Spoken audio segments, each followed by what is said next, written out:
Good afternoon. My name is Margaret Mueller. I'm the president and CEO of the Executives Club of Chicago.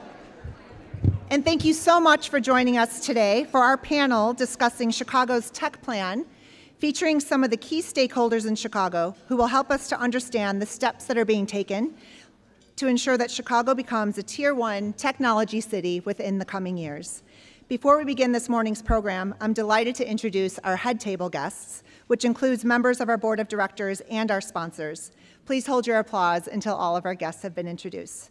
So starting right here, we have Tracy Seward, Managing Director of Accenture, Mark Tebbe, Chairman of Chicago Next, Eric Lugo, Executive Vice Chancellor and Chief of Staff, City Colleges of Chicago, Brad Henderson, CEO, P33, Julia Knaus, CEO, Illinois Technology Association, Bill Sanders, Director, Discovery Partners Institute, Dan Ryan, President, Central Region, JLL, Tonise Paul, President and CEO, Energy BBDO, and the Chair of the Board of the Executives Club of Chicago, Wayne Bush, President of Financial Services, NTT Data, Marcia Cruzan, Regional President, U.S. Bank, Michael Flannery, CEO, Duchossois Capital Management, John Martin, CEO Emeritus, Antares Capital, Michael Chiappetta, Director, Midwest Regional Operations, and Chicago Market Development, Accenture. Thank you all for your support. Please take your seats.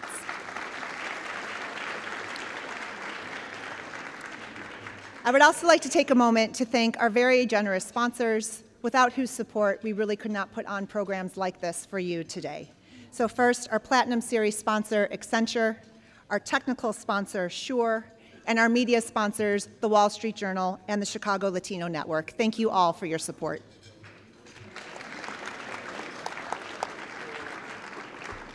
Okay, so why are we here today? Over the last few months of programming at the club, you have heard some of our esteemed speakers, including Governor Pritzker, Dara Khosrowshahi, and just a few weeks ago, Tom Wilson, mention the intentional movement that is happening among both public and private entities across the region to make Chicago a Tier 1 tech city, and the creation of P33 to support and foster all of the efforts that are going in to realize this vision. A number of you in the room have been part of these conversations from their very inception. Some of you are going to be hearing about it for the very first time today.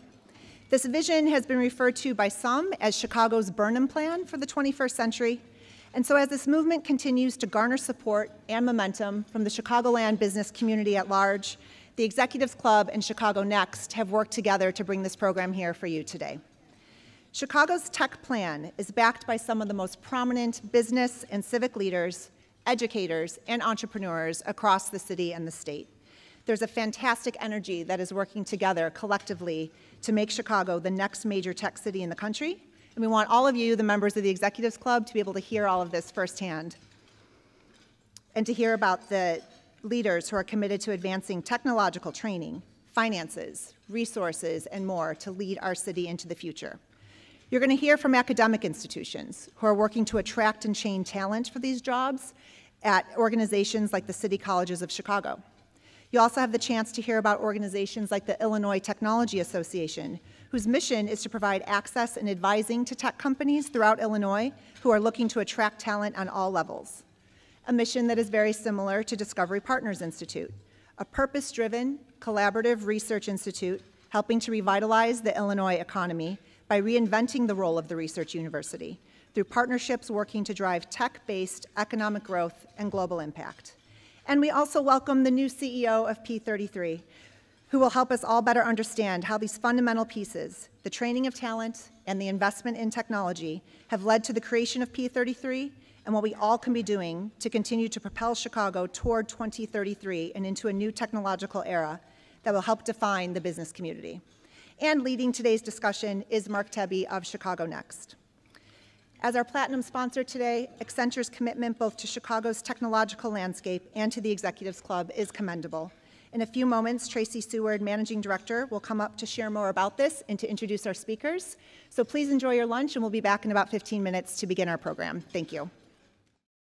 So, Margaret, thank you so much for the warm introduction. It is amazing to be here. Mark, you were just sharing, right, what a great place to be, the history that's in this room and this hotel, right, from the 1920s. What did you say, the scene of the Untouchables? One of them was directly in this room, right? So as we start to talk about the future, I think what better and cool place for us to be. I'm a managing director at Accenture and have been there for a while, so I've seen a lot of things change in the world and in Chicago as well. The day job that I have is I lead innovation and knowledge for our consulting practices globally. So my folks are waking up in the morning, going to bed at night, thinking about what's the next disruption that we were just talking about here at the table that our clients are going to be thinking about, and how do we get in front of that? My weekend job at one point in time was a key member of the P33 team. So I am so excited that we're going to have such an anchor around the P33 initiative and now organization. How many in the room have never heard of P33 before today? And don't be shy, because you're going to know a lot after this. And this was one of the things that we talked about, I think, earlier, is you will know a lot, and you'll be that catalyst as well for change for us. And Brad, I'm so excited to have you be part of the panel here today. P33 just being one of the 5 initiatives that we're going to be talking about, and all rowing as we think about how are we going to make Chicago a technology leader for us in the future. I'm also proud that Accenture has been affiliated and a supporter of the Executives Club for over 20 years. During our longstanding partnership, we have served as the co-sponsors of the Business Technology Forum, where the mission is to bring business and technology leaders together to discuss retention of technology talent, which is incredibly important in this city. We want the folks to stay here as they leave the universities, as well as the trends to promote economic development in the city of Chicago. The amazing panelists that we're going to talk to today are at the forefront of fostering this technology and taking us into that next generation. So what exactly do the Illinois Technology Association, P33, DPI, city colleges, and Chicago Next have in common? Each of them share a common motivation and a whole lot of passion and commitment to help Chicago be a leader in the global tech-driven economy. They recognize the importance and the need to maintain and grow a world-class education system, to nourish our capital markets, to foster dynamic business, culture, and community here in Chicago, and to make Chicago a world-class city. These are the seeds that will bear the fruit of future prosperity for Chicago. At Accenture, we believe that it's an exciting time to be in Chicago. Technology and innovation are driving explosive growth in a number of ways. For us in Chicago, we recently announced, I think it wasn't that long ago, Mike, that we will be bringing all of our Chicago members here, which are probably in the 5,000 to 6,000 employee range, into our innovation hub, which is over at the Ogilvie station. If you haven't been over there, I highly encourage you to go over there. Very focused on technology and innovation. It's in our culture, it's in our DNA, and we're going to continue to invest and drive that in Chicago. Of course, several of the big tech unicorns continue to establish a footprint and grow their footprint in Chicago. And of course, we see the universities as well doubling down in their investments. Through Accenture, as I mentioned, I was fortunate and seriously honored and privileged to be part of the P33 initiative, working alongside Penny Pritzker, Chris Gladwin, over 100 leaders, and I know, because I've seen many of you are in this room tonight, for the last probably year and a half, 2 years, I am completely committed and passionate about the fact that this group is going to take the city of Chicago to be that tech leader globally that we set out to be. In P33, we talked about and kind of anchored ourselves around research of 4 tech drivers that we believe will be the drivers that will take us into the future: talent and education, capital markets, our business community and the culture, as well as finance and capital. And we've got representatives from each of those groups that will be talking to us today. First of all, I'm pretty darn excited, as I said to Margaret as well, that you're going to hear more about P33 if you haven't already, but you're also going to get to hear from Brad and a number of the folks who were involved in P33, and hopefully you'll leave here as excited about it as well. Please join me in welcoming, you've already heard some grand welcomes, I think already, of the folks that are coming up here. Mark Tebbe, Chairman of Chicago Next. Eric Lugo, Executive Vice Chancellor and Chief of Staff, City Colleges of Chicago. I guess I should stand. I guess I'll stand until everyone's here. Bill Sanders, Directory, Discovery Partners Institute.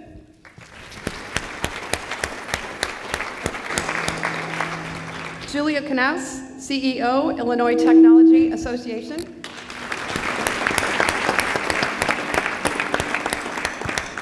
of course, Brad Henderson, CEO of P33.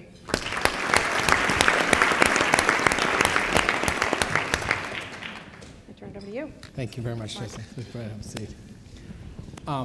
First and foremost, I'd like to thank everyone for being here today to hear what we're going to talk about. We have a wide range of topics we want to talk about, but they all hub around creating more of a tech leadership in Chicago. And originally I wasn't going to say anything about Chicago Next other than that I chair it, but I had so many people come up to me and say something, I'm going to take a minute to tell you. Because people know me in different, I don't have a real job. Let's start with that. We know you, Mark. Right. Some people know me as, has been, like I ran 2 different tech companies, but some people know me as, oh, you're a teacher over at Booth and you're part of Polsky Center, or you're over on the board of 1871. But I've also been involved in a lot of other things, including several of the organizations here. And my whole mission was, at this point in my life, to give back. So for the last 5 years, I ran Chicago Next as the chair of it, under Mayor Emanuel. And it is true, and I was probably a little too vocal about it, that I was going to step down at the end of that, and I did. But then when I met Mayor Lightfoot, I got a call 2 days after she came into office saying she wanted to meet with me. And I just thought, I'll just pass over, explain it, to give her the baton and have a great day. And she was like, no, this is very important to me. And I'm going to do things different than Ram, but you tell me what it will take for you to be successful, and I'll figure out if I can help you do that. And I became, in a series of meetings after that, really impressed with how she's approached things. She's hired really great people around her. She's been able to bring in some really strong talent. But more than that, she's given a lot of latitude to get things done. And so she asked if I would stay, so I've stayed on with Chicago Next. And fortunately was able to put some of the band back together, because the band, we were already disbanding the band. But more than that, to build the cause. Because ever since I started my first tech company here after I left Anderson in 1984, for 35 years, I've seen how Chicago has grown. In 1984, I could have taken the entire tech community of Chicago and not even filled this head table. It's really sad how little technology was being done in Chicago. In the last 35 years, we've come a long way, but we are not anywhere close to where we need to be. Chicago is the 3rd largest city in the United States, but anytime you look at how we rank, historically, we may not even made the top 10. We're now at least considered in the top 10. But we have basically anywhere from 5 to 7 to 9, depending on what list you want to look at. But we have all the raw material here. And so part of the reason to put this panel together today was for you to become more aware of the programs that we have here. And more importantly, how you can get involved, both for a competitive advantage to your business, but also to help make our community better. Because a rising tide lifts all boats. And it starts in a variety of ways. Historically, the tech industry has been one which has been a little bit more, not as inclusive as it should have been. And so we're going to talk about how we are intentionally moving forward and incorporating the entire city in here and empowering 80,000 students to be involved. We're also going to talk about some of the things. We're blessed to have more Tier 1 research universities around the city of Chicago within a 4-hour drive than anywhere else in the country. But yet we don't leverage our research as well as we could. So we're going to talk a little bit about that. And then the voice, the technology industry used to be very siloed and used to be gathering together. And now we are fortunate we have places like the Polsky Center, we have Matter in 1871 and 2112, where common interest minds can get together. But we still didn't really come across with one voice. ITA has become to do that. And I think Tracy did a great commercial for P33, so you know all about P33. But I mean, it is the intentionality of how we can leverage the corporate community to really pull this all together. And so when we talked about how to put this panel together and what we wanted to do, we could have talked about new tech trends, but we wanted to make sure that everyone in the business community was aware of the different intentionality efforts that are underway, but more than that, how you can basically leverage what's going on here to help your businesses, and for those that are at the point, how you can help give back and make sure that the rising tide continues to rise. And I could have had this panel be 3 times as long because there's so many people that are leading various initiatives. This is by not all the most exclusive of it, but it's the 4 we put together for a variety of reasons. But most importantly, we need your help. So with that, I will turn it, and my goal at this point now is to just kind of facilitate the conversation and be quiet, which those that know me know is really hard for me to do. But I'm thrilled to have Eric Lugo here because he's got an amazing job. as we talk about what the city colleges are doing, for the last couple of years, he's come in and become a provost there that really helps think about how to reorganize an institutional and educational system that educates 80,000 kids a year. And so, Eric, why don't you tell a little about what city colleges, your role and what you see? Sure, just take a few minutes because I know there are a lot of... Oh, and introduce yourself too, sorry. Yeah, absolutely. So Eric Lugo, Executive Vice Chancellor and Chief of Staff at City Colleges of Chicago, and it's a very real pleasure to be here in front of you all. I have the distinct honor of working with Chancellor Salgado, the Board of Trustees, and many other individuals, faculty and administration across the system to serve, as Mark mentioned, over nearly 80,000 students, representing every single zip code in the city of Chicago. Our system is 7 independently and comprehensive independently accredited and a set of comprehensive community colleges. But one of the important things to note is that we're organized around centers of excellence. As many of you know, the city of Chicago in particular, is one of the most diversified economies in the nation and world. And as such, it's our responsibility to ensure that students are connecting into each of those industries in meaningful, substantive ways. So our centers of excellence really hone in on 7 key areas: transportation and supply chain management, healthcare, information technology, business and professional services, early education and human services, advanced manufacturing and engineering, along with construction trades, culinary, and hospitality. And in each of these areas, what we understand is that technology is reshaping the sector. So not only are we focused on aligning and connecting our students to in-demand jobs now, but we're developing the technology strategies necessary to ensure that as those industries evolve, our students are able to evolve with them. The other side of our work, which is really important, is honed in on ensuring that students are developing key work-based learning opportunities while they're in school with us, so that way they're transitioning into great opportunities. And I'll just say that, you know, partners like Accenture and Aon and SDI Presence, others like JP Morgan Chase can speak to you about the value proposition of a City Colleges student. And the final piece I'll say is the inclusive pipeline really flows through us. 5 of our colleges are Hispanic-serving institutions. 3 of our colleges are predominantly Black institutions.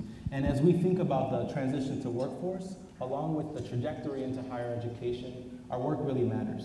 Not only are we positioning students to be successful in the workforce when they finish their associates, but we're increasingly positioned to support their success as they transition into 4-year universities, as well as move up and out of higher education. So our work to develop guaranteed admissions agreements with the entire University of Illinois system, our efforts to establish key partnerships with DePaul University, where City Colleges students can enroll at Harold Washington and co-enroll at DePaul at the same exact time, accessing student services and all of the great things that DePaul can provide to its students. Our programming with SIUC Southern Illinois University at Carbondale, offering bachelor's degrees at Daly College. Students no longer have to travel 5 hours away when transportation is a significant barrier. They can move into applied engineering straight from their degree at Daly College. And finally, spaces like engineering pathways, where we have deep partnerships with the University of Illinois at Urbana-Champaign, along with partnerships with Illinois Tech, to ensure that diverse engineering talent is flowing from our great neighborhoods and into the incredible opportunities in this industry. I'll stop there, but go on much more. Thank you. And I often hear from companies that say, we want to have a more diverse workforce, we just can't find the students. I'm in awe every time I go to one of the city colleges to see the enthusiasm, the excitement, and the capabilities of those students who are readily available for all of you to hire. But in my setup in talking about Chicago, besides having a force like city colleges, one of the other great things that we have is an amazing number of research institutions. Now, let's be clear, while I teach at the University of Chicago, I am biased. I did go to school at the University of Illinois Urbana-Champaign, which I believe has a very good engineering program. Right, there we go.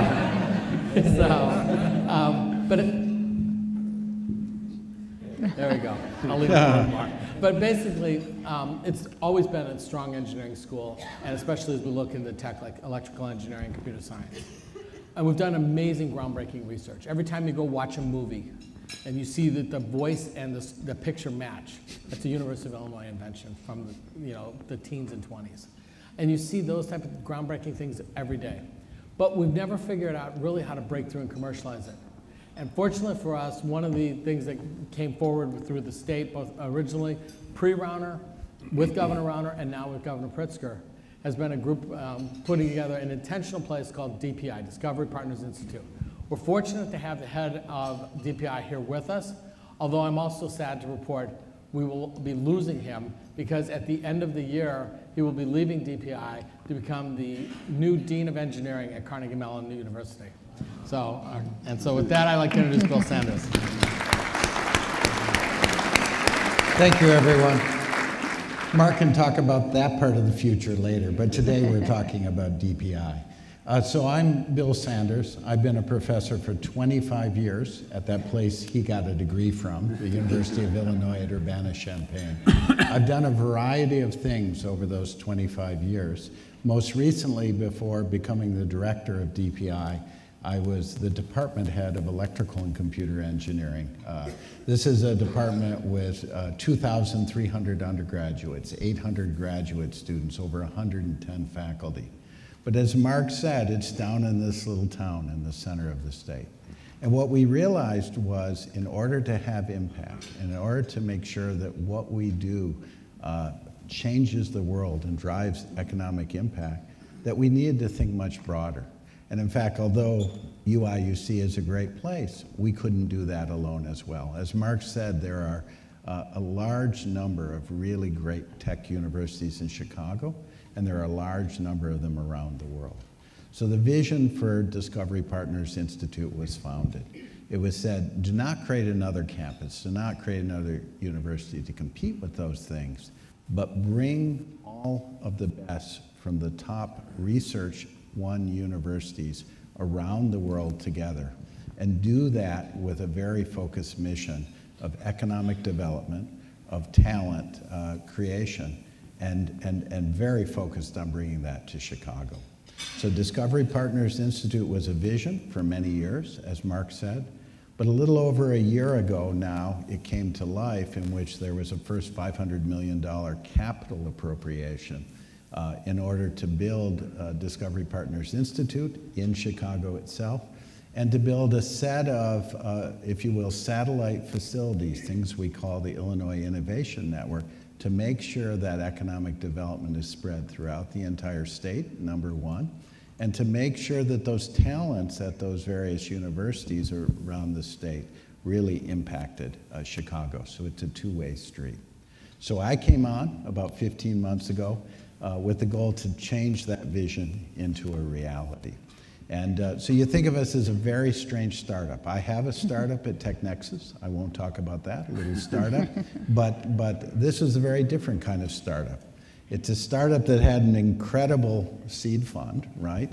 But it had an incredible mission as well. The goal really was to bring together the very best around the world. So we now have 11 academic partners. They include all the major research institutions in Chicago, so Northwestern, UChicago, University of Illinois Chicago, Illinois Tech, or Illinois Institute of Technology, and we sometimes think of Urbana as a suburb of Chicago, so that as well. They include the best international universities, and we're still building that group, but we have partners in Israel, we have partners in India. Very soon we'll announce partners, the very best universities in the United Kingdom as well. Next week, President Colleen and I and a team are going to Asia. We're talking to people there as well. So to bring the best from around the world together in a very open, inclusive innovation system, and to work really on three things.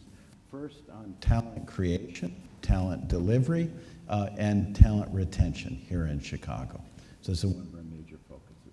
The second is to make sure, what's happening here, we'll move this up maybe. The second is to make sure that R&D that is done at these institutions drives the tech economy in the state here. And then the third, and this is a partnership we have, and we've heard a little bit about it already, but we're going to grow it very much further, is to make sure that there's a talent pipeline that encourages a diverse workforce going forward and many entry points into that diverse workforce as well. So the team, from this vision and from this goal, we've assembled a team. If you come to our location now on 200 South Wacker, We have a team of 5 directors that are working with me to create the programs. We're creating a very detailed business and operations plan that will have 9 different programs to achieve those 3 aims that I told you about. And we are already here through cooperation with something called City Scholars that originated in Urbana. We're already bringing students to the city, having them have internships. That will be expanded as we go forward to cover all our partner universities and cover a broader set of students.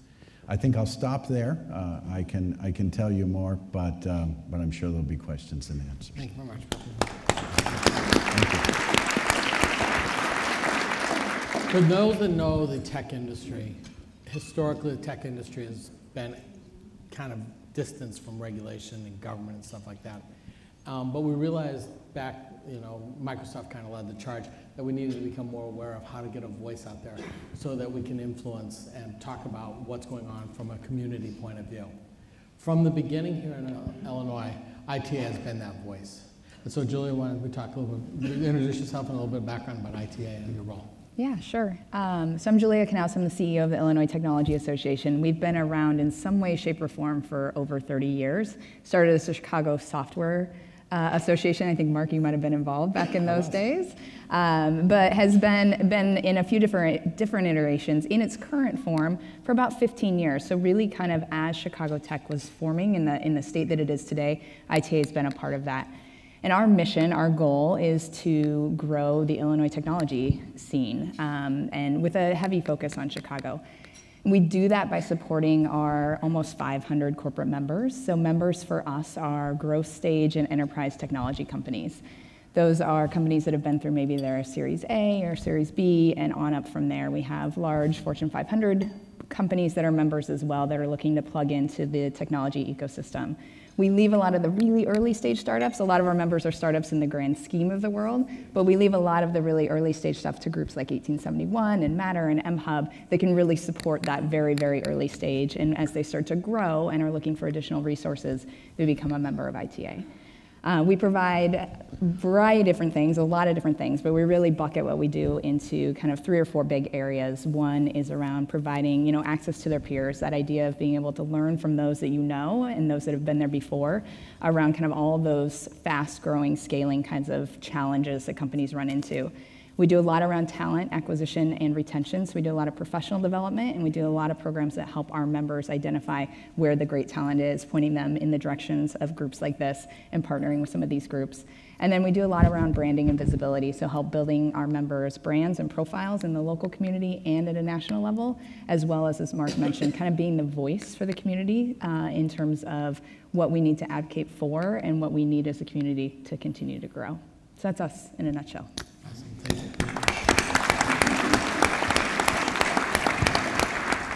Last but certainly not least, and it almost seems like he needs no introduction, but anyway.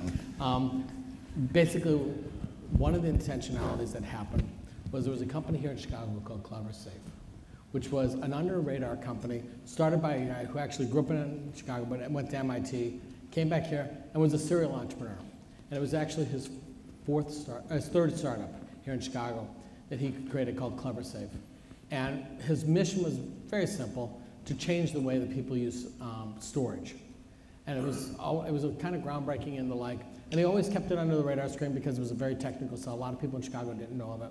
He ended up selling this business for an undisclosed amount of money. It's not material to IBM, but for $1.3 billion. And an undisclosed large amount of money. For a large number.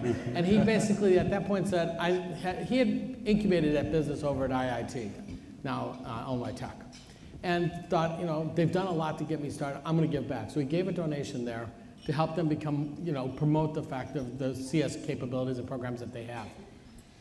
And he began to realize that alone that was a nice start, but not sufficient. And so he became his mission to go and talk to people about how we need to change it. One of the early voices that when she left to the government, he coordinated with was Penny Pritzker. And Penny said, that's interesting, I find that. And he basically was able to sway her that yes, this is important and important to Chicago. Penny having the Rolodex that she had and coordinating with Kelly Welsh, who heads up the Civic Committee, and the commercial club basically said this is an opportunity we want to undertake. Pull together the power of the civic committee, which is the top business leadership of Chicago, and said we need to do something about this. When Brad came into the scene, as one of the consultants, as Tracy pointed out, we had Accenture, BCG, and McKinsey involved. And while Accenture was amazingly and awesome and everything else like that, BCG had a role too. The partner in charge was one you would never miss with Brad Henderson, since he's only about like, what, 6'6" or something? 6'8". 6'8"? All right. I don't blend in. Way taller than me, because I'm always like this. Anyway, and he became not only the partner in charge of this, helping conceive and draw it and do the research for it, but eventually fell in love with the cause and joined to become the CEO. And so with that, Brad Henderson, CEO of P33. Thank you. And I want to thank the Executives Club for an amazing event. Very excited to be here. This is a great moment for Chicago to continue to move forward from a tech perspective. So I just want to share a couple quick things. First, I do think it's important to pause on P33, the name, because I think it symbolizes what we're trying to do. And then I wanted to share very brief updates on the 3 eras to date in P33 and where we're headed. So first, the name matters a lot. So P33 is the project by 2033, the 100th year anniversary of the World's Fair, where if you were to go to the Chicago History Museum right now, which has an amazing exhibit on 1933, in 1933, this was the hub. Chicago was the hub for innovation in the world. You saw where design and manufacturing came together to give us many of the modern conveniences that we enjoy in our life today. And so the opportunity we have here together is, it's not going to happen overnight. So let's pick 2033 as a date to really return to that level of leadership in the world. I think we need to ask ourselves the question, what would it take to do that again? There's one twist that we have to do differently than 1933. Is if you go back to 1933 and you look at the exhibit, people of color and women were excluded from that bounty. And so as we engineer our return to that level, we have to do it in a different way than we did before. So that's the whole premise behind what we're doing. And so there are 3 eras so far in the P33 journey, and hopefully many more positive chapters to be written together on where we're headed. Chapter 1 was the volunteer era. And people like Mark and Penny and so many other people in the room donated out of 80-hour-a-week serving clients to find time to do all the work that people did. It was about 18 months of 200 business leaders from around Chicago assembling the facts and the diagnostic and the ideas that might take us forward. In July, we moved to a different era. So the two big things we've been up to since then are assembling the team. And so we now have a team of about 10 people, amazing people, people who get me excited every day to get out of bed, because I know you're going to be excited as a community to partner with them. And what we've been doing is we've had 500 community meetings across the city, sharing that research and turning that research into, okay, well, what are you really going to go do? And so we're about to, in November, to enter that 3rd era. And that 3rd era is, and on November 4th, we'll have an event where we share the preview of the plan, and then talk about how we're going to go make it happen together. I'll share just a couple of highlights of what we're working on and what we're excited about, because I do think for us, in reflecting on the research and all the input we've heard from so many, we think there are a few things that could really make a difference for Chicago. The first one is a common thread through all the conversations we've had so far, and that is building an inclusive digital workforce. We have all the pieces to have a workforce powerhouse in Chicago and the Chicagoland and the Illinois region, but the system doesn't quite work right now. Over the past few months, I've spent a lot of time with business executives trying to build the talent model for the future, and I would say there's a sense of desperation, almost an existential crisis, that we have 100 recs open, we have 200 rec open, there are 20 people we desperately need to drive our business forward, and we just can't find them. We can't get the workforce we need for the future. And so the big question we're asking ourselves is how to take an incredible opportunity like DPI, where one of the best computer science departments in the world is taking a leadership role to step up and say, we want to contribute to that. To take an incredible institution like City Colleges. Eric's asking the question, what do we need to do to be ready for the workforce of the future? And then just little important hidden gems in Chicago that deserve more attention because they're going to be part of solving the problem as well. If you haven't taken the time to look at what UIC is doing, it is an incredible success story in higher education about taking first-generation college students and giving them an affordable education in technical fields and getting them into the workforce. And Illinois Institute of Technology is on the same journey. And so the question we're asking ourselves on that first one is, okay, we have some of the pieces coming together. What does it take to win? And so that's one of the things we're going to partner with DPI and city colleges and others to do that. There are a couple of the ones that we think really matter. Some of them are ones that will be very familiar with. The others are a little below the radar. So the second one for us is in deep science. Deep science, so deep tech, think of it as advanced materials, AI, quantum, et cetera, is the fastest growing segment of the venture capital investing community.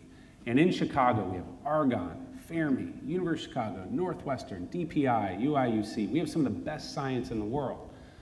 But the research we did said that great science is not turning into commerce in Chicago. We do the research here, it gets developed somewhere else. And so one of the big problems we're working on is actually making sure those institutions are partnered closely with corporate Chicago and with venture Chicago to turn that into real businesses. That is a problem. If we solve that well, we will propel Chicago forward in a way that we haven't before. That is something we have to figure out. And just a small version of that, if you think about, many of you probably don't wake up every day thinking about quantum computing. It won't really hit us. And if you do, come see me afterwards. But in 10 years, it could change. It is the next space race. It is the next Manhattan Project. And you may not know that one of the best assemblies of talent to study that problem now exists in the Chicagoland region, where our universities have already partnered together in something called the Chicago Quantum Exchange to solve that. That's the research. How do the rest of us show up to make sure that we don't just do the research here, we turn it into companies here, we turn it into new businesses here, et cetera. This is an opportunity of our time, and we need to work together to make it happen. The two other quick things I'd mention that we're working on, one is around advanced analytics. And so hiding in plain sight already in Chicago, we are the de facto advanced analytics hub of the United States. We just aren't doing enough with it. So at the bottom of the stack, you've got companies like IRI and Nielsen and TransUnion generating data that we use. In the middle of the stack, you have 500 data science startups in the Chicagoland area. And at the top, every big company, we have 35 Fortune 500 companies, is thinking, how do I take all this information and apply it to run my business better? We're not doing enough to harness all that potential. People in Boston don't say, I got to go to Chicago to figure out what's going on with advanced analytics. We have to change that. It's changing everything in business. And the last one I'll briefly mention is, we have done such great work with people like Mark's leadership in the past 10 years to build a real entrepreneurial and startup community here. 1871, Matter, M-Hub, et cetera. Incredible work. We have some gaps we have to fill there. We have gaps in terms of we don't have enough startups in certain specific areas like deep science, biotech, so we just aren't starting enough companies here in those fields. And then the data very clearly shows that the growth stage of the startup market, it's still a tough town. And that doesn't mean we all need to raise communal money to help somebody looking for a Series B or a Series C or a Series D check. But we aren't there in terms of the prowess we should have for a city of our size. It's too easy for one of our best entrepreneurs to say, I need to go to the coast to find my funding source. How do we work together to accelerate that? That's going to allow us to get more billion-dollar exits, more companies that put their capital back into the next set of customers, like Chris has done. And so for us, solving those four problems with all of you, with an urgency to do it tomorrow, but with a view that by 2033 we can actually get it done, that's what we're hoping to do as we enter the next era of P33. Excellent, thanks.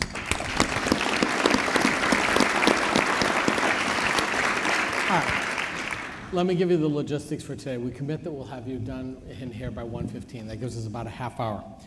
I'm going to take and see some conversation questions in the first part of it. And in the second part, I'm going to hope to use yours using this fancy-dancy Microsoft Surface, which I'm not going to be able to review a football play with, but I'll at least be able to tell what your questions are. And so if you want to ask a question, just text EXEC, as in Executives Club, to 22333. 22333. And that'll give you the information to join how to do it, and then send us your question. The questions will pop up here, and when we get to it, I'll be more glad to pull from there. So, but until then, I mean, Julia kind of touched on it. When we went back in 1983, 84, when I was first coming here, we couldn't find people that knew the word computer or PC or anything like that. So we created something called the Chicago Computer Society, which morphed into the Chicago Software Association, which morphed into this. And the one thing we always complained about, well, we complained that we didn't have enough capital to start businesses, but we've seemed to have solved that at least at the entry level, but not at the mid-tier level. But more than that, we don't have enough talent. And so we see higher educating in some of the best. When I took on the role in Chicago Next, I went out to the coast and talked to people about what they want to do. They said, didn't think I could do that in Chicago. And as we talked about examples of where they could, they all of a sudden said, oh my God, and they started moving back. What could we do, and this will be open to anyone here, what could we do to get the people who have the skills that we want to retain them here? I mean, I've got all kinds of, Bill, I know you mentioned City Scholars. I know Brad, you talked about Julie. I know that's been a thing. And Eric, I know you've got tons of students. What could this community do to help create a more fertile environment for people looking for jobs in tech environments? I'll start. So I think a big part of what we've been organizing at City Colleges is engaging and working with employers to help them think about the entry point. And developing the system of supports that solve for retention issues. So in a lot of cases, students with bachelor's degrees are flowing into entry-level roles, and one of the challenges we hear from employers is about a year later, they're moving up and out, right? And that retention challenge means that they're not keeping folks, right? But they're investing a ton of time in trying to get them there. And so one of the major priorities of our work has been really aligning to an entity called the Chicago Apprenticeship Network, led by Aon and Accenture and Rush in particular, some of the stand-up organizations that help stand up the network. Thinking about that entry space and the way in which City College students, in particular at the associates level, can flow into that. But the simultaneous piece for us, and again, this is a broad network, series of quarterly convenings. Folks are in the room here. Mike Chiappetta, Dan Sirota was around a little earlier, can help you understand how to kind of connect and learn more about that effort. But part of the other side is not only just getting them in, but ensuring that they're accessing continued curriculum or continued education that then supports their ability to stay and move up if they desire to. So I would just say that, again, reiterating the ability for us in particular to ensure that diverse students are accessing four-year institutions really matters on the front end. And we do that in a number of ways, ensuring credit transfer, guaranteed admissions agreements, but honing in on the inclusive value proposition, critical part to our work. And obviously there are other factors to consider. Just the final piece is the pipeline out of CPS, right? And for us, having the strongest relationship with Chicago Public Schools in our city's history is a key part of how we move the city forward. So everything from how we are offering dual credit, dual enrollment programming at the high school level. Chicago has 6 STEM schools, and City Colleges backs each of those. We have students that are going from STEM high school, having already an associate's, now flowing into the top tier universities in our city and sometimes out of our city. From that vantage point, we've got talent here. We got to create the right space where employers can access them, and that's where we line up with entities like P33 and many others. Right, and Bill, I know if I go out to the West Coast and I go to any large engineering company and I say, where did you graduate from? Always, if they have more than 50 engineers, University of Illinois Urbana-Champaign is in the top 3 every time. Absolutely. And part of it is because we make great quality students there, but also because we make so many of them. What are some of the initiatives as you go forward with DPI to help those students, feeling compelled to want to take the private plane, go out to Facebook for a weekend, get a job, and come back to say, wow, I really want to stay in Chicago. I want to move to Chicago. What are we doing there from a DPI point of view? Absolutely, Mark. And I think that's, a very important thing for Chicago. Our students have options. Our students at the University of Illinois, University of Chicago, Illinois Tech, Northwestern, all the top schools, University of Illinois, Chicago, have multiple job offers when they graduate. So what we need to do, whether they are educated here, whether they're educated somewhere else, is find ways to retain them in Chicago and find ways to import that talent, right? Those best students from around the world, to have them get to know Chicago and stay in Chicago. So what we are doing in DPI is to create something we're calling a semester at DPI. The idea is to have a deep immersion program in Chicago. It builds off of very important and successful things like the City Scholars program in Chicago from the Urbana College of Engineering. But it gives students an experience here so they understand that this is a very livable and desirable city. It allows them to take courses here, and as the multiple universities come together, they can take courses from the best instructors from the best universities, so that's an attraction. But even more than that, there's an immersion experience, whether that immersion experience is internship at one of your organizations, or whether it's a chance to, in a very deep way, get embedded in entrepreneurship when they're here so they can understand what a great city this is for entrepreneurship. They understand that there's something special here.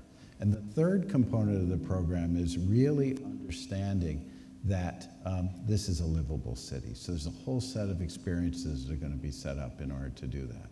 So this is one of 4 different talent delivery and retention programs that we're putting together in DPI.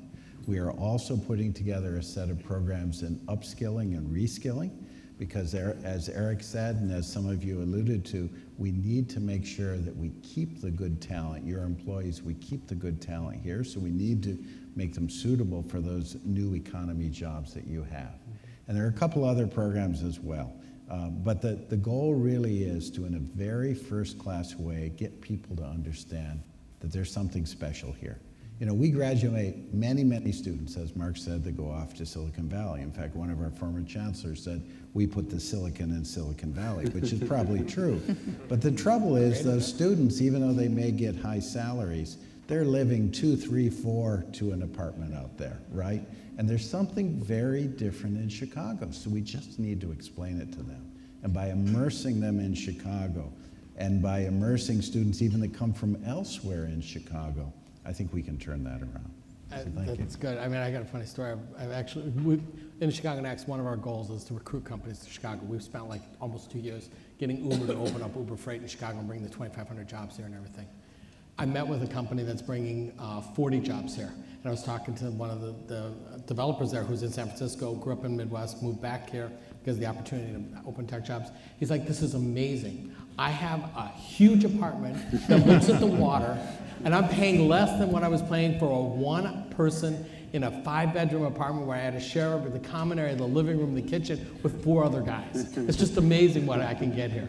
So Julia, how can we get this message out, not just for the starts, but for one of the things that a lot of people don't realize, and I think it was BCG's research, but it might have been LinkedIn's research, shows that basically 5 to 7 years after someone graduates college, they tend to want to move back because their parents are ill, their spouse, they want to have kids, they want to get married, you know, but they end up moving back to move. What can we do to help drive that, and what are some of the things that you're doing that you could use some help with? Yeah, there's a few things. So we, similar to what Bill was talking about, we believe that you need to expose these students to the fact that there are great companies here and you can do amazing work in really, really out there kind of fields and super interesting. And a lot of what we talk to them about is, yes, you can go to these bigger, larger tech companies that are on the coast, but you'll be one of many, many, many, many, many, and that you have a great opportunity at Chicago tech companies, the growth stage tech companies that we service, to dive in very deeply and get a lot of experience very quickly in terms of your opportunity to build your technical skill sets.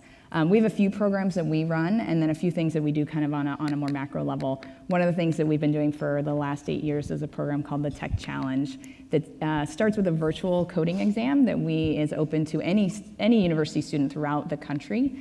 They take that first exam, and then we bring the top 50 of those students back to Chicago to do a secondary exam. They compete for cash prizes, but they also have the opportunity to meet with an interview with Chicago tech companies while they're participating in that program. And it grew tremendously. It started 8 years ago with maybe 100 students. At its peak, we had 800 students participating from over 100 universities throughout the country. Heavy focus on the Illinois schools for sure, just because we started there. We started with a non-virtual exam, so we were going in person, to those schools to facilitate that. And this year, we wanted to a lot of what we've been talking about around diversity, we wanted to flip that a little bit, and it is a female-only coding challenge this year. We had about 200 female identifying students take the exam this year, and we're bringing the top 40 of those in to meet with our member and sponsor companies in about a week and a half. And through the research we did, what we also identified was that women don't really love the exam and the coding and the competition part of it. It wasn't exciting for them. They don't spend their time, and it's not their hobby, and it's not what they do outside of learning to do it as a job function where they want to grow their career. So they're not going to come and do a secondary exam. We did the first one so that we could identify a base level of skills, and they're coming and they're doing more of a hackathon style type event with our sponsors. So they're going to spend the day solving towards a social problem and then presenting that back to judges, and the winning team will win the prizes. And it seemed to engage them much more deeply, and it gives us a great opportunity for those companies to really spend a full day with these women, learning their full skill set. How do they gather requirements? How do they work with each other? How do they problem solve? How do they present? All those great skill sets as well. So it's kind of one of the things we're doing. We also work with the Chicago Public School System to bring young women in for a job shadow day. We're up to about 200 or 300 young girls that come in March around International Day of the Woman to participate and meet with our member companies, and they spend a day getting to know those companies, so we want to start even earlier. So identifying, they know that there is a tech ecosystem here that supports them. For a lot of these girls, it's their first time being in an office environment in general and getting the exposure to the kinds of careers that are there in front of them. On a more macro level, we do a lot of work through our PR agency and in getting the word out just about Chicago tech in general, about the companies that are here. We'll do a lot. We did a piece recently on the future of logistics in Chicago before Uber Freight announced that they were going to be here. We worked with a few of our member companies to put a thought leadership piece out that made it into some national trade publications, just talking about the great tech that is happening here. So it's kind of one of the other things that we do just to reach, again, those boomerang type folks that are thinking, I can't afford to live here in the Valley anymore. What else is out there? What kinds of companies are doing interesting work?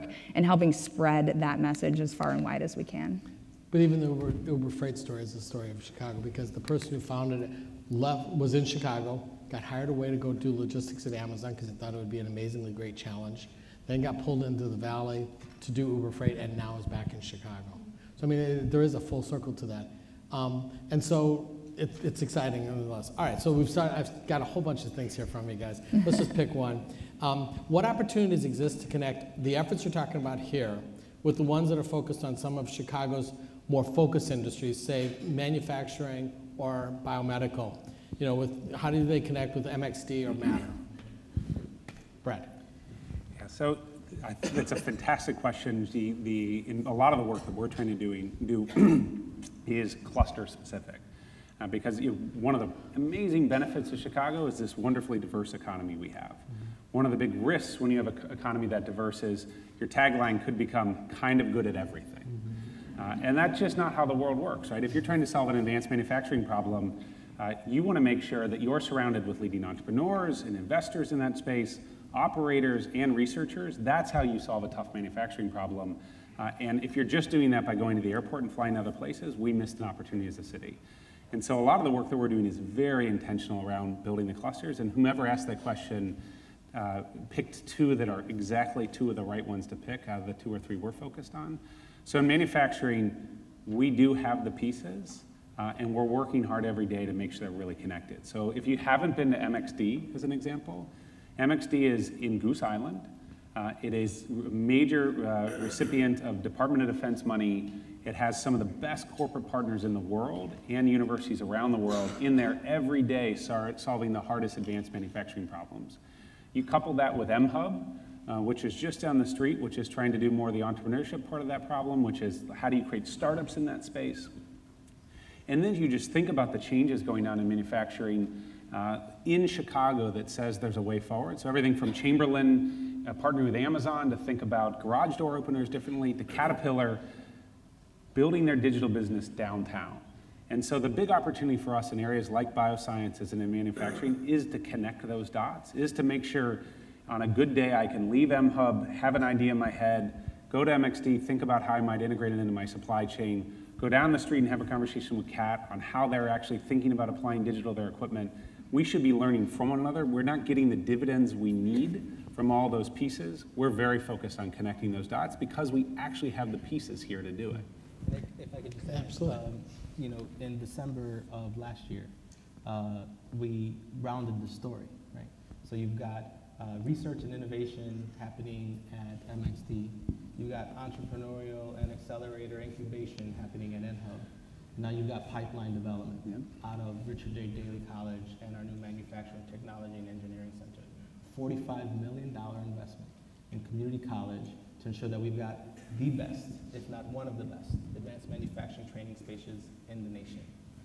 We're spending 3 hours with P33 in a couple of weeks to dig into how do we fill this space with diverse talent that's going to fuel the type of machining, the type of thinking that's required to carry this industry forward. We're going to have capacity for over 1,000 students at the Manufacturing Technology and Engineering Center. We're on a clear pathway. We're working with CPS to align their manufacturing programming to the associate's level and short-term training opportunities that exist. And we're also deep with MHub and MXD, exploring the integration of cybersecurity and advanced manufacturing training, making sure talent can step into these opportunities as Department of Defense makes major investments into these areas, along with ensuring that all of these entrepreneurs that are thinking about making things and building the future are accessing students and individuals, again, from every single zip code across the city. So this is kind of our complement, and it took a little while to tell that full story about, again, innovation and research and entrepreneurship and training, but we're here. Now is the moment, and we're just really happy to have a partner like P33 as well as that these spaces exist to ensure talent moves up. And I saw a little head scratch, so one of the things about tech companies you always got to remember is to keep all your notes in pencil rather than pen. So MXD is the newest name for what originally was called UI Labs 6 years ago, which then morphed into DMDII. And what they discovered, as FCB would ever tell you, DMDII is not a very easy to remember name. Got to keep it real short. And so that's why they create things like P33 nickname and stuff like that. But for the MXD was basically that institute is now MXD. And Brad, no, I'm not Brad. Brad's not Brad. Everyone knows Brad. No one knows Mark. I'm invisible. But my anyway, goal is to be invisible. Mark, let me tell you a little more about what's going on in DPI in this space. I think DPI very intentionally is connecting to companies. And we're a startup. I told you we're a startup. We're a startup with a lot of resource, a lot of technical talent. But actually, Brad talked about the idea of clusters. We started out with 8 very broad areas. We now have honed those through conversations with 100 or more companies in the last year into focus clusters. These focus clusters are ways in which companies can interact with us. We're building something called the DPI Consortium. And the DPI Consortium will be a place where at our current location at 200,000 whackers, companies will come together and interact with academics.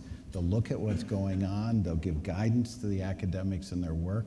And the vision is really that to make sure that that good work that gets on has a direct and actionable path into industry.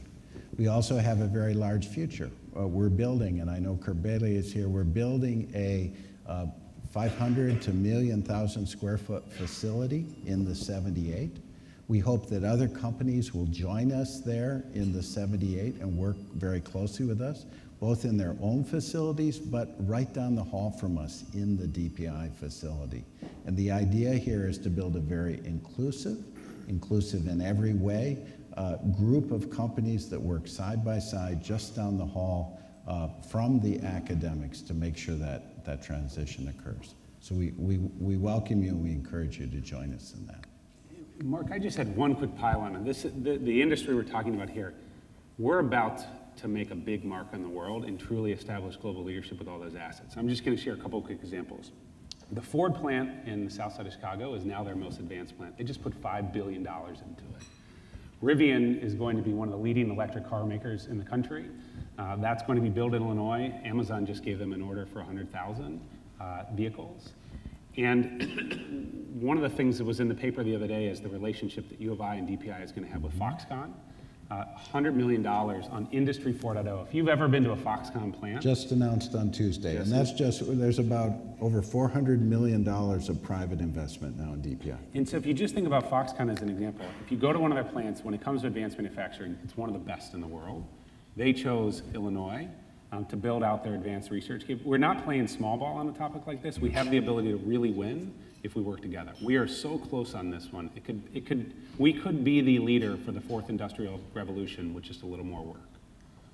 All right, so let me ask one more question. And whoever wrote this question is challenging my ability to just moderate and not answer.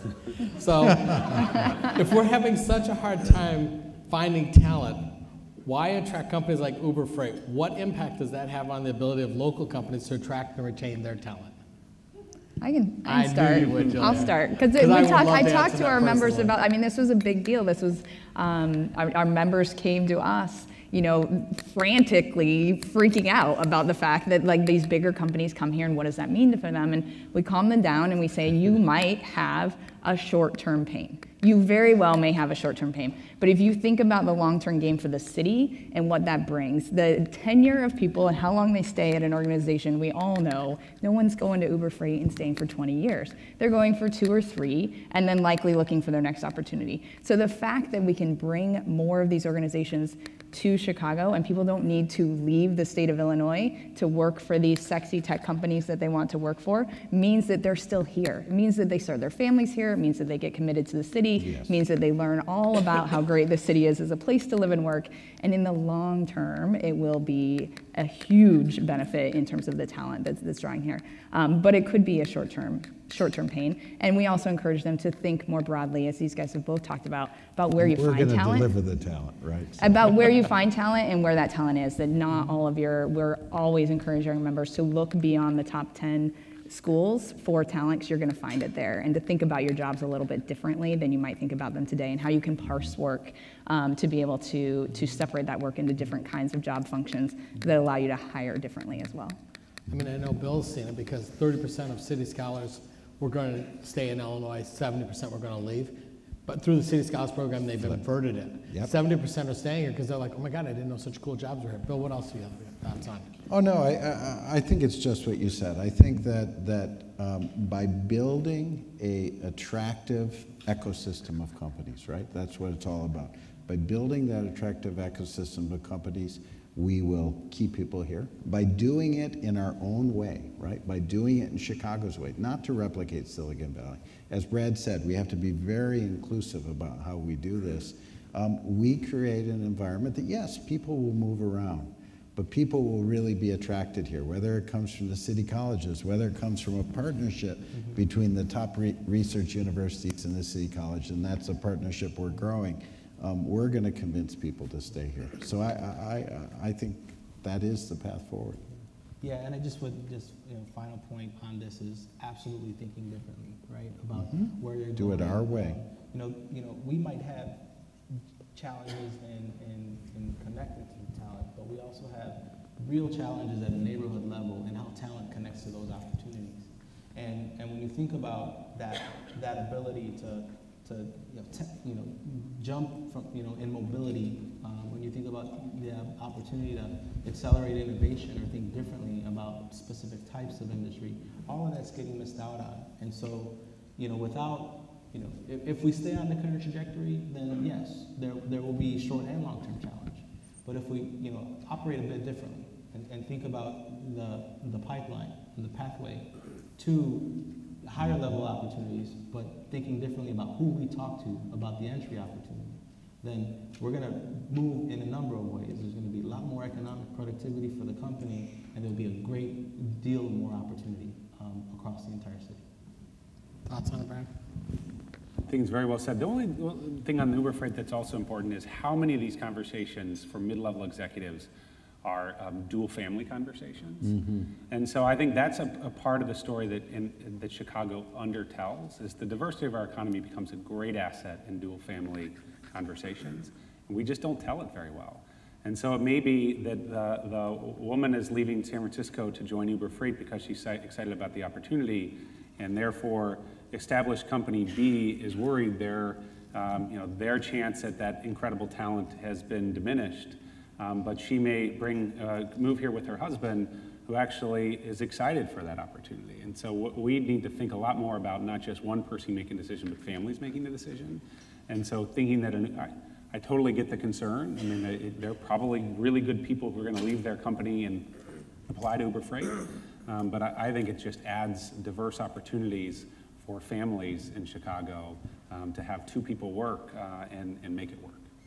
Yeah, great points. And so that committee would be done at 1:15. The only thing I would remind people is anyone who opens a restaurant thinks that they're going to open one restaurant on a block and say, you go, great restaurant choice. There's not a restaurant within 5 blocks of me. I'm going to make a lot of money. Soon goes out of business. But if you go to a restaurant tonight, just look and see how many restaurants are right around it. When you get this opportunity for everyone to start working together, it really helps. And so I hope out of today's program, you've seen 4 very interesting programs. We've touched on another 6 or 7 different programs. Take it upon yourself to basically ask, how can we get involved? You've got everyone's email contact here. If you can't find someone, let me know. I'll connect you. He's got our cell phones, right, Mark? I won't give out cell phone numbers, unless, of course, they're not nice. But no. But the reality is, it's a community effort. These might be the programs that get some visibility for what they are doing as the spearhead of it, but they're just the tip of the spear. The real power is getting all of your organizations to be aware of it, embracing it, getting involved in it, helping to do it. I mean, if you have an executive that you're wanting to try to convince to come to Chicago, call Julia. She's got tons of stats of why this person should come to Chicago. Call Chicago Next. I mean, if they want to find out how they can basically, if it's a business that says, how can I improve our opportunities in data analytics? Brad's got research of some of the leading data analytics. Then they go to these schools. I mean, it behooves you to basically make sure that you have that opportunity available to yourself, because it's here for the taking. So I hope today's touch, while brief, because we could spend all afternoon on this, I do. But while we spend, just a touch of what opportunities are here, it's an opportunity for you to make your own businesses more competitive, for you to find more resources, and for you to grow your businesses. Because in the end, that's what we all need here in Chicago. So with that, I'd like to thank our members of the panel for being here, and I'd like to thank you. And with that, and Margaret gets to say, and with that, we're officially adjourned. Great job.